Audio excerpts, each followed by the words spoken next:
Aloha, namaste. I'm Deb Hart. Welcome back. So I'm just driving home and my guides are telling me to share how I learned to meditate. So I literally just pulled over.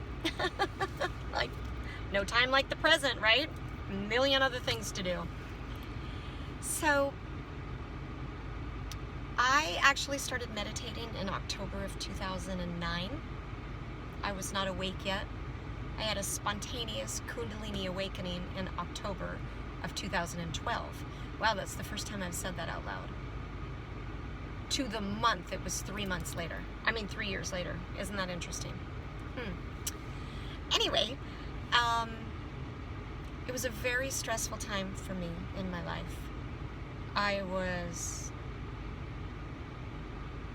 partying very hard, drinking alcohol, because I had a teenager at home. For 7 years I had difficulty with a child that had a lot of emotional things to deal with, and was in and out of treatment centers, and it was deep into that. The market turned. I'm just giving you a little background on me. The market turned in 2008, and it was, it was really bad for anybody that was commission only. Heaven forbid you are in real estate or, and then I had the stress of that on top, and I couldn't cope. I literally couldn't cope anymore. So I got to the point where I'm like, I just don't even want to be home, and I was just drinking all the time, and I kind of hesitated to use the word partying because it's like, I was drowning my sorrows, but I was partying. I was doing that too. So anyway, I got to the point where I heard so many different professionals telling my daughter, you need to learn to meditate. And finally I was like, I'm gonna learn to meditate because I'm not handling this life stuff so well. So it was actually a fellow realtor. There was a friend of mine that had a client that was some, guru in India that taught him how to meditate. And so I was listening to him at a broker's open one night. And I went home and I put a meditation room in my house, and that was the end of the story. So this is what he told me. And I'm going to share this with you because it really helped me. So to begin with, you probably already know this, there are a million ways to meditate. Whether you're focusing on one thing, or you're emptying your mind, or you're following a guided meditation, going on a walk in the forest quietly.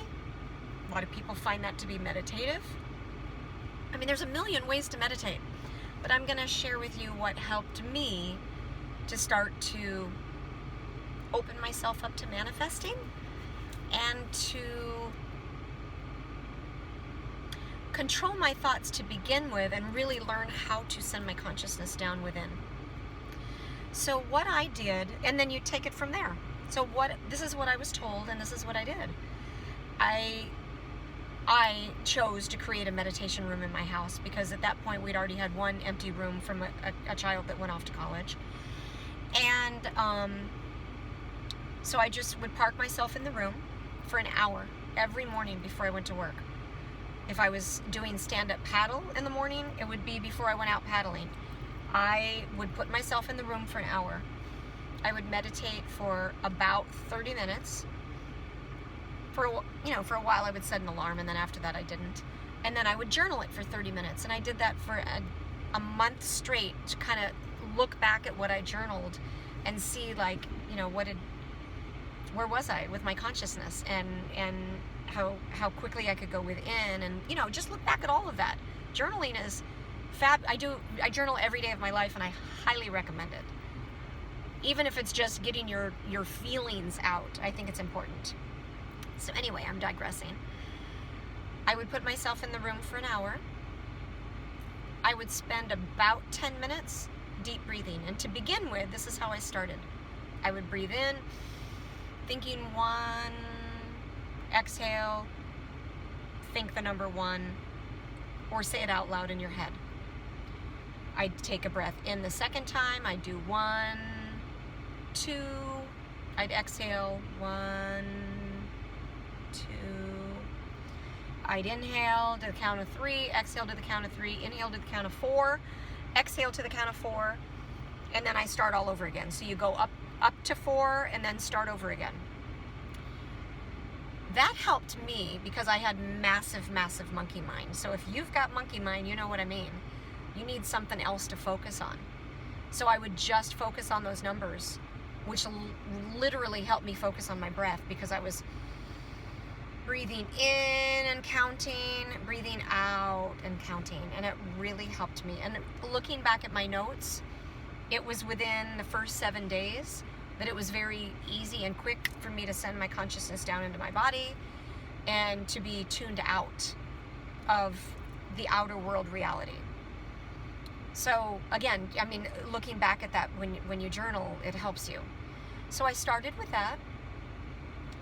Then I thought about a time where I felt completely taken care of, because you want to establish that emotion in your body. So I thought, and I'm gonna just be, you already know me. If you follow me, you already know I am raw and real, and this is just the way it is, because I have lived my life feeling like I'm never going to pretend I'm the superwoman. I'm never going to pretend I am something I'm not. I'm not going to pretend everything is easy. I'm not going to pretend I'm perfect. It's just, that's all bullshit. And we don't do each other any justice or any service when we just pretend. I mean, you might as well get on Facebook. Pretend you're another human. I'm not interested in that.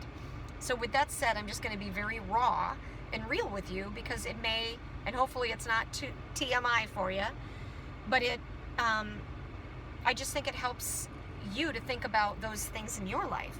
So to begin with, you're thinking about a time when you were just completely taken care of. So I thought back to when my beloved, my husband and I first got together.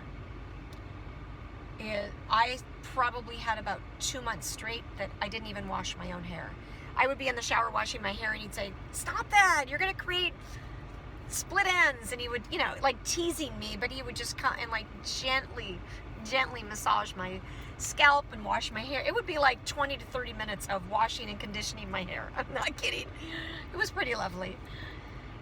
But just felt so, you know, when you come from a background of abuse and not feeling loved as a child and carrying that throughout life, I'll just, you know, leave it simple at that. I think a lot of you understand that. And I also understand that a lot of us starseeds chose that because of what we needed to heal within our family lineage, what we came in to work on.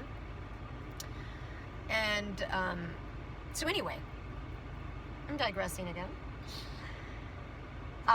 So I focused on that time. So when we were first together, and he'd wash my hair and condition my hair for me. And he just, I mean, my hair is being conditioned, and he would just literally wrap his arms and his legs around me, and we'd sit on the bottom of the shower, and I just literally felt completely loved up and adored, and for the first time in my life. So I would go back, so during meditation, I would go through the smells of the shampoo, the feel of his fingers rubbing my scalp and wrapping his arms around me, and the mist of the shower, and how it felt on my ass, you know, sitting on it on the shower, like everything that would bring that feeling and putting me back in that space is what I focused on. So I'd spend about 5 to 10 minutes really just focusing on how that made me feel, completely cared for. So whatever that, it might be a moment, like that was a moment for me, though it was many, many moments. It might be a period of your life, anything that just is a time where you felt completely nourished, nurtured, cared for, and loved up. So then you focus on what it is that you want to create. So that's step 3. What is it that you want to create and bring in your life, and you already have your body feeling that feeling of being cared for, being taken care of, so you know that you can create that. You've got that energy within you. So one of the things about the limbic system of our brain is that it doesn't identify with self. So it doesn't know whether we're giving or receiving. It doesn't have a sense of self. So creating that energy within you, you're creating that's within you. You already have that aspect, if that makes sense. I hope I explained that in a very simple way so that it makes sense. So those are the 3 steps. You're going to deep breathe, counting up to 4 and starting over again, so that you just start to send your consciousness down into your heart space. That's where you want it. You want to be in your heart space. Step 2 is to really focus on feeling completely cared for and loved, nurtured, and anything around that memory that you can recreate. Bring all your senses into it. And then step 3, focus on what it is you want to create. So that was the beginning of how I learned to meditate. And then, it just goes from there. You learn different things. You change up, maybe doing different breath work, focusing on releasing, or what you want to create, or doing work for the planet, sending love to all of humanity. There are so many different things you can do while you're meditating, but just that's the foundation to get you started. Hopefully that helps. All right, I am off. I am actually on my way to go see somebody and felt like I was being told pull over now and make this video. So I wish you an incredible day. It is a beautiful, very, very, can you see through my window? Very blue day here on Maui. Very stunning. And we've got a 3-day weekend. I wish you an amazing weekend. And I send you, as always, so much love from my heart. Namaste.